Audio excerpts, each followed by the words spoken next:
This showdown is without parallel. The nation's 45th and 46th presidents, still seeking to define one another in the earliest general election debate in memory. An old duel being fought on new ground.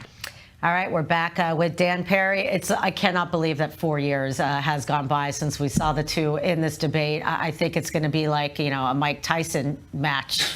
It's as crazy as it is. It's going to be something worth, a real no love lost between those like, two. Mike put it that Tyson way. At 80. Right, exactly. Yeah, Mike Tyson at 80. You watch this in amazement. I mean, America has a credible case for being the greatest nation on earth, and these are the two candidates that somehow have contrived to be the candidates. At such an important time in history, At such an important time, too. critical time. Yeah. I mean, Trump talks a lot of nonsense, but when he said in the debate a couple of years ago that, we risk World War III, that was true. And it's more true today. And look, Trump is a convicted felon. He's a person whose own party's leadership, like McConnell, is blaming him for a deadly riotous insurrection at the Capitol. He's among the least popular politicians in America, and that now applies to Biden as well, who is the oldest candidate to ever conceive of running for president, and who's visibly and disturbingly slowed by the years. I mean, and understandably so. I'm not saying anything about his mental faculties, but he looks slowed. Yeah. And this is causing a lot of concern. And meanwhile, the Democrats are, of course, terrified of the insurgent candidacy of Robert F. Kennedy Jr. Yeah, talk about that, because he may be the silent horse. I mean, running as an independent, obviously the son of Bobby Kennedy, and you are also on his podcast. So, I mean, where does he stand? I mean, we hear some inklings. We see him working out and he's in shape, but not taking part in the debate. He's a relative youth compared to these guys. Yes, true. Very sharp, very, very interested in Israel.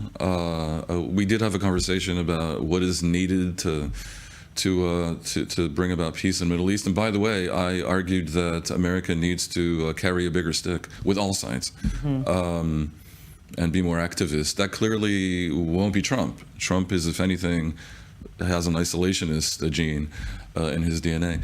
And it also isn't Biden, who's tolerating the Houthis' madness in Yemen, more or less. So anyway, and Robert F. Kennedy hasn't been able to get even the American hostages back, right? Robert F. Kennedy is a very dangerous insurrectionist candidate for the Democrats, because his history, of course, is Democratic. And in American elections, because it's winner take all and the plurality suffices, when a third party candidate attaches more to one side than the other, it divides the vote and guarantees the victory of the other side. Right. That's what happened with Perot, who got Clinton elected. That's what happened with Nader, who got Perot. Wow. Nader got Bush Jr. elected, and the fear is that Kennedy will get Trump elected. Now, Kennedy argues that he actually takes from Trump as well, and polls suggest it's true to a degree, but everything is on a knife's edge. Remember, because of America's very bizarre electoral system, even though Biden won by like almost 8 million votes, in the 4 key states that flipped it for him, the sum total is some tens of thousands of votes. Right, that was a margin. He can't afford to lose 1/100 of 1%. Well, is it true, you think, that in a way it comes down to Pennsylvania, because it's really evenly split, that, because it's such a big, they have so many more, obviously, electoral votes, it really could come down Pennsylvania, to 1 or 2 Michigan, states. Georgia, Nevada, Arizona. It comes down to a handful of states. And I mean, again, it's a bizarre electoral system. The others don't matter. The biggest states in the U.S., population-wise, New York and California, don't matter. because they're automatically Democratic. Right. No one even bothers to go there. So basically, they've made tremendous efforts to keep Robert F. Kennedy Jr. off the debate stage. But even legally, doesn't he have to be included in a debate? Or it's the legal bit is presidential debates throughout history have been so important to the election. Here's how fuzzy it is.